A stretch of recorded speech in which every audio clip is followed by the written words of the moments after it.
Welcome to CooLife Podcast, brought to you by therealthingdating.com. www.therealthingdating.com. Polydor Records for out scouting. This girl grabbed my bangs and ran my head right into the speaker. Oh. And everyone heard like this. Yeah.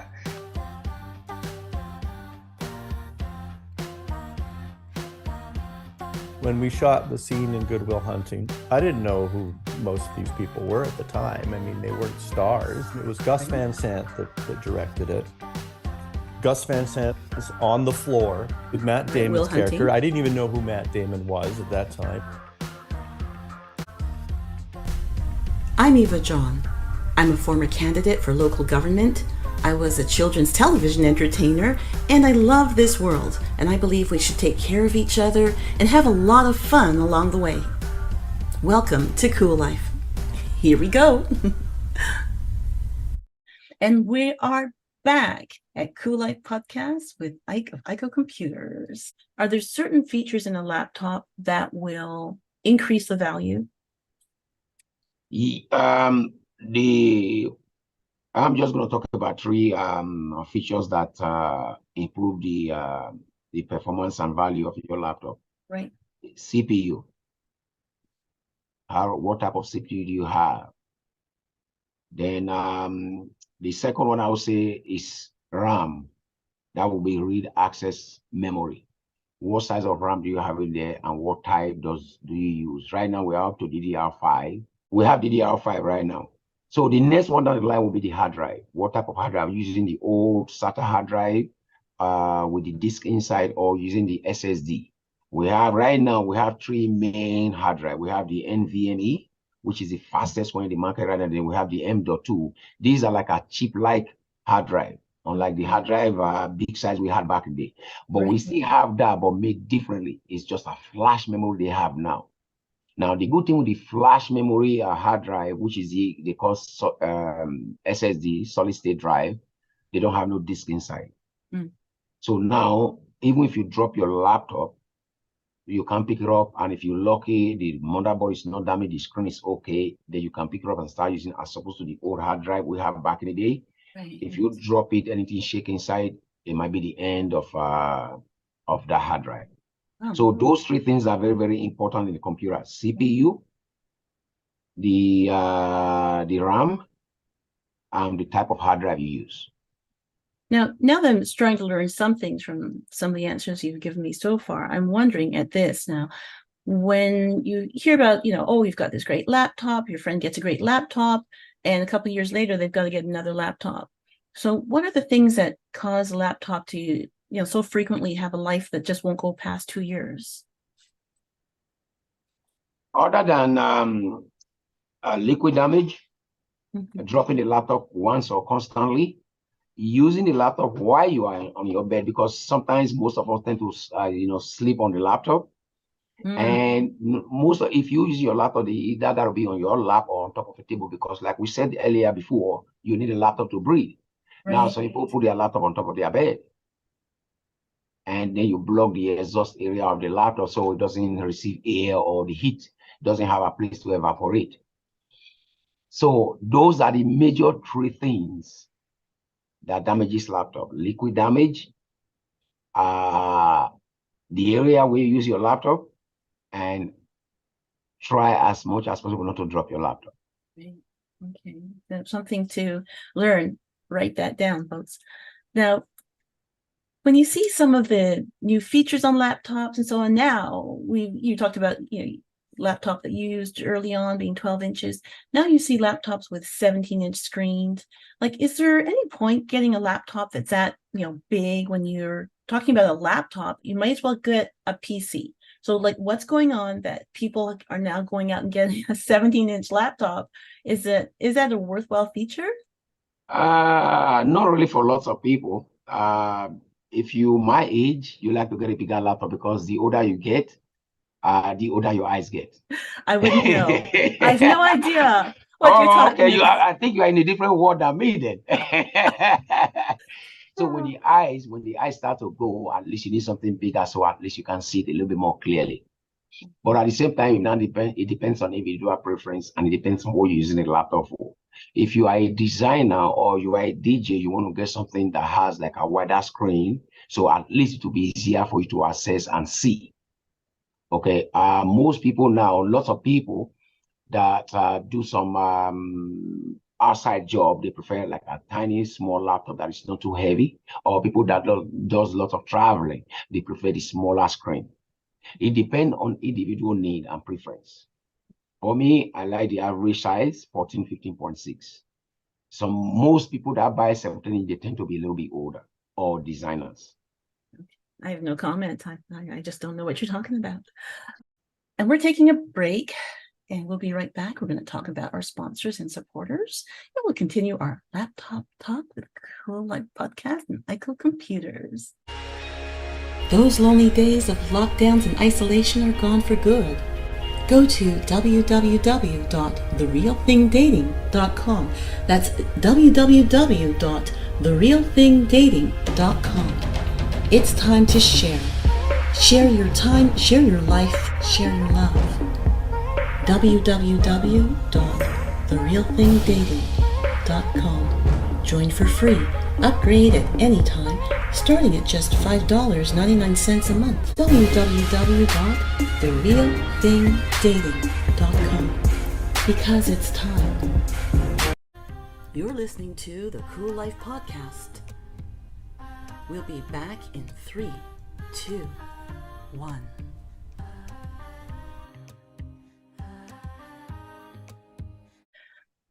And we're back. Is there a detractor to getting a laptop that has a glossy or shiny screen? It depends. The laptop with a glossy screen seems to be more clearer mostly when you are on when you play the video. Oh, really? Mostly when you go to YouTube and those things, the picture tend to be clearer. But the matte finish one is usually better for the eyes. Oh, okay. And the glossy one is reflective as well. Okay. Sometimes you can, depend on what color you have on your screen, you might even be seeing your picture on the screen. But most people some people like the glossy, but most people prefer the matte finish one. Right. Yeah. It's better. It's good for the eyes. It's better for the eyes. Now, are there some features that is like if you're thinking down the road that you maybe want to sell your laptop? Are there some features you should look to buying in your laptop that would make it more valuable over time? Definitely, if you have SSD hard drive in there, it helps. If you have a lot of memory in there, it helps. And the kind of CPU you have. But don't forget, with time, it doesn't, even if you buy the latest laptop today, in the next 2-3 years, it might not be the latest anymore. We might consider that old now because the way technology is advancing is at a high speed. Oh, okay. You understand? It's like, definitely you look at the kind of CPU you have. And don't forget, I will keep saying this CPU. I haven't said anything about generation of the CPU. The generation of the CPU, you look at the RAM you have and the type of hard drive you have in there, whether you have M.2 in there and NVMe, or you have the old hard drive in there, or the regular 2.5 SSD with SATA connection. But at the same time, every 2-3 years, laptop tend to get old. What we have now, we're probably not going to have in the next 2-3 years. We're going to have a different generation. Even though the laptop, to me personally, as a computer guy, I don't consider them old because I can reinstall Windows, change the hard drive, maybe add more memory to make it faster to meet up with the newer versions of laptop we're going to be getting in the future. Right. For me, it doesn't make any, it's hard to say you got to put this in and install this or whatever, and to increase the value of your laptop over the years. Definitely the value is going to go down after 1 or 2 years. It will go down, but how much it go down varies depending on those things, those components I just told you that you have in there, the memory, the RAM, and the hard drive. Right. So I guess you may as well just get the kind of laptop you really want and then see what can be done. If you are going to sell it, it's if you're thinking of it as an investment, then it's still going to have components that are going to wear down or not show up in the same light as the newer versions a couple of years down the road. Now, as far for an investment, I don't think you can ever forget about that. There's no way, except This is because laptops we have too many types, and they are so common in the market that it doesn't add value. Okay. But there are some few things that will add value, but we're not talking about laptop. Like the first BlackBerry that came out from beginning, had a big value. I just saw somebody on auction say the other day, the first iPhone that came out went for thousands and tens of thousands of dollars. Wow. Brand new. I Wow. saw one was sold the counter here for by like used one, but very, very good condition for like 30,000. But unfortunately, laptops doesn't have that kind of sentiment to it. Right. Now, as far as an entry level laptop, if someone's like, okay, I haven't used one before, I'm gonna delve into this world, what's a great start point for someone that doesn't know what they're doing? You can get a minimum laptop. Don't spend too much. Get a $200-300 laptop at most, because you're not gonna be doing something that take a lot of resources from it. Most people that start with all this stuff anyway, they mostly go to YouTube and Facebook and send email, receive email, or do their banking. Right. Most new entry into this technology world will just get something reasonable. You don't have to go get a laptop of $1,000 or $700-800. You understand? Because most of the time you're not going to use the features in there anyway. Right. So you can get a $200, $150, $300 for these kind of prices that you're saying, you're telling someone to get a used laptop. Are they going to find a new laptop for a few $100s? Yes, definitely. If you come to a place like mine, I have laptops here for like $180, and I make sure they have at least minimum 8 gigabyte of RAM, and secondly, they got to have SSD drive. So that's what set me aside from most of my competitors. Okay, I tend to give people, give people the best. So when you buy a laptop from me, you have the speed. Okay. They always say, how come I bought the same laptop from the other store over there, but the speed of yours is different? Because I have made changes to the hard drive already. Like I was saying before, the older hard drive is way, way slower than the newer hard drive we have right now, which is the solid state drive. Right. So I tend to use every computer in my store has solid state hard drive. Okay. I don't use regular drive, the slow drives. Yeah. Interesting. So that's good to know. When you're gone past that entry level, when you want to get more use out of a laptop, are there certain features or add-ons that someone should look at now that they've gotten used to using their laptop? Can they come to you, or can they go to anyone and say, what are the add-ons I can have? Yeah, if you have an older laptop that has what we call the IDE or SATA hard drive with the mini disk inside, you can take it to any shop. You can bring it to somebody like me or some other people that specialize in doing things like this to change it to SSD drive. Okay. Now it depends on the kind of motherboard you have. That will determine the kind of SSD drive you're going to put in there, whether it takes the M.2, it takes the NVE, or if it takes the regular 2.5 SATA hard drive. In some cases, there are some laptops that have provision for both. And there are some laptops that have provision for the NVMe and the M.2, and they don't have provision for the SATA hard drive. It depends, but any one of those three you use will increase the speed of your laptop. It will increase the speed at least 60 to 70, 80%, in some cases 90%. Wow. And don't forget, at the same time, while you're doing that, you want to increase the RAM as well. But if you have 8 gig RAM, 8 gigabyte of RAM, that should be okay with an SSD drive. Right. So if you've got a laptop and you'd like it to be upgradable for SSD and RAM, is there like a prerequisite of that laptop that it can be upgraded? That question you have to ask when you buy the laptop. There are some other laptops. Those laptops tend to be very, very cheap in the market. That's why sometimes when you buy a laptop, they tell you a brand new laptop, $299, $259. You got to think and say, hey, there got to be something. Most of those laptops, the RAM and the hard drive is made onto the board.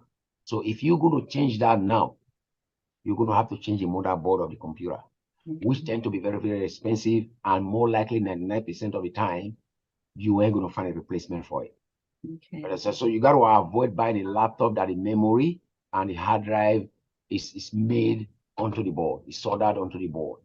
So then what makes a laptop not upgradable is if once they cannot upgrade SSD and RAM, and then, okay. That's right. If you cannot update the hard drive Yeah. and the RAM. Right. That's And most CPU have this is different from the CPU we had back in the day. Right. The CPU we had back in the day, you could just take it out and put another new CPU in there if your motherboard can support it. Now, most of the time now, everything is made with the board now. For the time we are right now, the CPU out of the question. The only two things you have to look out for is the hard drive and the RAM memory. Mhm. So that's good. And of course, you have to be aware of that at the time.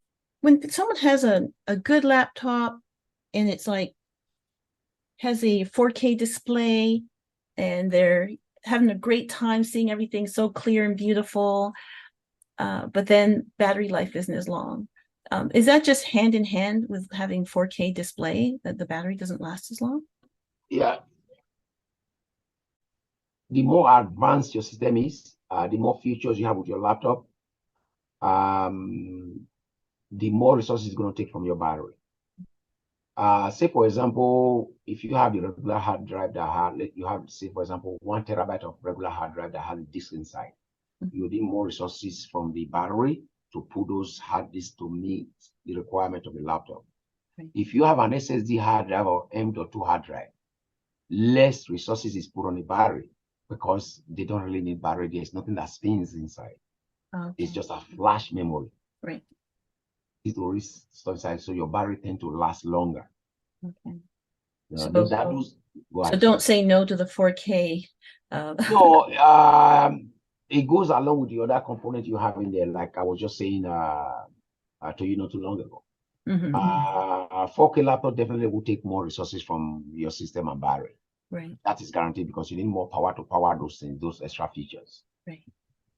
Now, the way laptops are constructed, we see the ultra thin laptops coming. I mean, that happens in basically any type of electronics. There's always a generation where they can show it's like thinner and more sleek and, you know, faster, better, stronger, and all the rest of it, and turns into a Kanye song. But tell me, now that we are able to make laptops ultra thin, why aren't they all made ultra thin? That is going to be difficult for me to answer because that's a very, very tough one. It depends. I think it depends on the mood of the people, the society, what kind of stuff they go Right. into. You understand? That depends on the manufacturing company. Okay. These days, everything tend to be sleek, and according to what these young people use, they call it bling bling these days. It has to look good, it has to look flashy, for them to get it.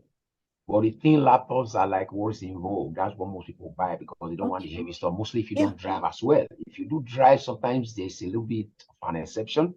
But if you don't drive, definitely. And majority of people don't drive, and some people want to travel from place to place. Sometimes they travel from city to city, from country to country, and continent to continent. So they prefer the sleek one that is a little bit lighter for them to, you know, to carry with them. Okay. So it's a more delicate machine. Yes. Secondly, those sleek looking ones, the thin ones, you got to remember the hinges now is what hold the screen to the base of the laptop. Right. They tend to break easily. Oh, really? Because they don't have enough support. By the time you open them like 20, 40, 50 times, you start to see a crack on the side of the laptop. No. Oh, no. Everything is becoming like a plastic or resin, I should say. Yeah. Only a few laptops you get these days that the top is aluminum. Okay. Majority of them are plastic. So by the time you open it like few times, you start to see a crack. Usually it lasts for till after like you know, after your warranty. Right. And 7 days after that warranty is done. Exactly. So the way they do it is the way they did their measurement is like, okay, you know what, if we make it this way, this will last for more than a year, maybe a year and 2, 3, 4 months. And usually warranty is a year. Except if you're going to buy extended warranty for a system, which costs lots of money as well. Right. Because over time, that money you pay for extended warranty, they got to invest that money and it gives them more money. Yeah. You understand? So they play on the emotions and of the people. But you know, that's normal. Like I can't get a blender at Walmart without the extended warranty, and they're going to want $19 or more, 21, 40, depending on what I'm getting.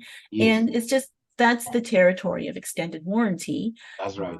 Just, I guess, in the end, we have to find a way maybe to be careful That's right. with the laptop. You're Now, right. I mean, it's a pricey item. It can be, unless you really know how to hunt around for the good prices. And we're going to take a break, and we'll be right back with more laptop talk with Ike and IKO Computers at CooLife Podcast. Those lonely days of lockdowns and isolation are gone for good. Go to www.therealthingdating.com. That's www.therealthingdating.com. It's time to share. Share your time, share your life, share your love. www.therealthingdating.com. Join for free. Upgrade at any time, starting at just $5.99 a month. www.therealthingdating.com. Because it's time. This is CooLife Podcast. Please remember to subscribe to CooLife on your streaming service and on YouTube as Hellenique Today. That's HELENIQUE Today. Because that helps us to bring more cool stuff to your ears. You're listening to the CooLife Podcast. We'll be right back.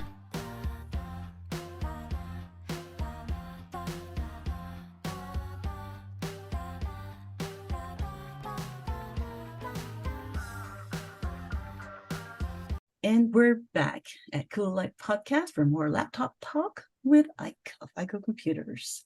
In the USA, they tend to have the better pricing than the rest of the world. I mean, never mind Canada or, going to England or Europe, Asia.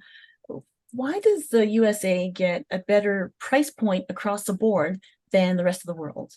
I don't know if because they have the market for it or they have more competition in the US than they have in Canada. Remember, we're just about less than 40 million people, and US is about 320 million people. Right. When there is more competition and more people, obviously they're gonna buy it cheaper. Mm-hmm. But that's not just the only criteria or the only reason. There is no place on the face of this planet where electronics is cheaper than Canada and the US. No place on the face of the earth. Even people from England, from Germany, from Europe, actually from all over, from the other continent, when they come to Canada, they prefer to buy here. I've seen some people come from England. They buy a laptop for about 300. This 300 pounds in England. So they are saving about maybe 180 or 100 or something pounds. You understand? There is no place, but be more cheaper, a little bit cheaper than Canada, but that's because of the population, because of the competition they have over there. Right.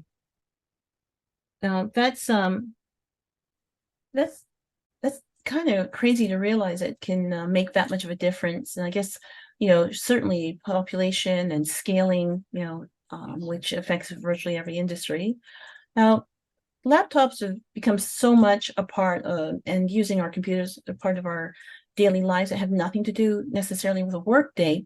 I know some people use their laptop for their Dear Diary and, journaling and or just remembering important times in their lives over the years. Now, does that make sense considering a laptop can kind of give up it after a couple of years? Is that something they can count on? Yes and no. Eventually, every electronics in the world will die, just like we human beings. We're going to leave this earth someday. Right. It's just like a train ride. Some people get in and some people get off. Those laptops are eventually going to die off.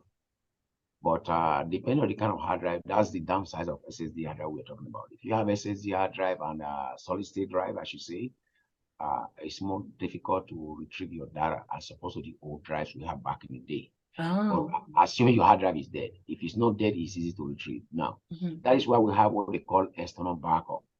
If you have a laptop and you have sensitive information or information in there that is important to you, you must have an external backup. Because one day it might be working today and tomorrow the laptop is completely dead. You must have an external backup. Exactly. You got to have one. You just bought that from me actually. just bought that from him actually. So that's Lesson learned. I think you bought the 4 TB one, which is very good. But the only downside to this is because this is a regular drive, the one that have the disk inside, don't drop it. Right. If it's the SSD drive you got from me, you would have paid maybe triple the amount to that this one cost. I think this one cost you about 120, if I'm not mistaken. It would have been way more if it was SSD. But at the same time, the advantage of having an SSD, one is faster, Right. and two, if you drop it, you pick it up and go. As opposed to Okay. this is a 50-50 if you drop it. So how much more is someone going to invest to get one that's like, okay, I dropped it, I'm good, pick that up, my 4 terabytes, and off you go? It depends on the company you buy into. If you buy like a Lexa 4 TB, you might be, say for example, you get it for like 300. If you buy Kingston will tell you it's about 450 because they made a name for themselves over the years as some of the pioneers that started all this stuff. Right. Okay, so they've been around for a very, very long time, so they're gonna make you pay that price. But at the same time, there are some few products that are not the greatest. If you are in the business, you know. That takes me back to what I told you from the beginning. If you see an honest person that tells you the way it is, person that will just tell you, hey, this is what you're gonna get from this product you buy, and this is what you're gonna get if you buy this. If you're one of those people that have the financial wherewithal, then you go for the high quality ones because they are more reliable over time. Now, this whole idea of backing up, I mean, tied into it is people do run their businesses right off their laptop, right? Their client lists, their company financial information, all there. And something happens to their laptop and that's it. You know, they barely have it backed up in their phone, or it's all in their phone and they drop their phone in the sink or something. And so it's just saying, you know, so many people now, you know, everything is about electronics. So they're running their own small business and everything is in their laptop, their financials, their customer lists, their, you know, product line, and something happens. Now, are we looking at the solution for them being an external hard drive as a backup? You know, something happens to their laptop, everything is gone, they're going crazy trying to see what was sent to their phone. What's a recommendation when it's something as serious as their entire business? What is an appropriate backup? If you have say for example, you have an accounting system in your laptop, Right. the one for your company, you got to back that up every day. Most accounting software, when you close the software, when you close the business in the evening, it asks you anyway, do you want to back up? You just click yes, it takes maybe a few seconds to back up. And now when you now have a big file, you got to have an external hard drive. And mind you, if you don't do a backup most of the time, the day it goes, everything goes. If the hard drive goes, if the laptop, say for example, you drop the laptop, you might get those things back because the hard drive is different from the board or from the screen. You will get most of those things back. We get those every week. There's one guy the other day now, his hard drive died. There was nothing he could do. He never backed up his QuickBook software. Hundreds of people all over Canada owe him money. He didn't have a clue what people owe him. Oh no. So it just depends on a goodwill of the people of some of his customers that will call him and say, oh, I owe you 1,000, I owe you 20,000. He didn't, nothing written down, there was no backup. So the number one advice is backup. If you are a fairly fair-sized company, you got to have a server where everybody back up their information from time to time. It could be manual or it could be automatic. So if a fairly big company should back up their information on a server, so what would that person say? When they've got their laptop and they're saying, oh, you know what? I'm looking for a backup solution through a server. What are they looking at? Like, what should they get and what's it going to cost them? Well, it depends on the size of the company and the kind of data they deal with. If they're dealing with big files or sensitive information and it's big, that will determine the size of the kind of server they're going to get. And secondly, how many employees are going to be using that server, because different servers have like different amount of people that can log in at the same time. But if you know at the same time you're going to be expanding your company in the next few years, you want to get something that can accommodate whatever you're going to be, increasing to in the next few years. So you got to take those things into consideration. Right. How fast do you want the server to be? How many people can log in at the same time? Number one. Number two, most importantly, where are you going to put the server? So it has to be in a nice and cool place where ventilated so that at least doesn't get hot because everybody's data is there. Right. That's why some big companies now, or some fairly sized company, they always have two backups. Okay, they always have to back up. They will have one backup in this room over here, and there's another backup just in case if one fails, the other one is ready to take over. Right. So there is no downtime in your company. Interesting. That's a good recommendation. Well, I really appreciate your time and your attention, giving us such interesting, detailed information here with our laptop talk. Thank you. Thank you, Eva. And you have an open invitation, and I'm sure we're going to have some follow-up questions, and I hope you will come back again soon. And for now, I want to thank you from CooLife Podcast. I'm Eva John. Bye. Thank you. You can invite me anytime. And that was our show. Thank you for listening to the very end. Please remember to subscribe through your streaming service to get more access to our guest interviews. Also, please subscribe on YouTube to help support our podcast. Until next time, I'm Eva John for CooLife Podcast. Thank you for turning me on.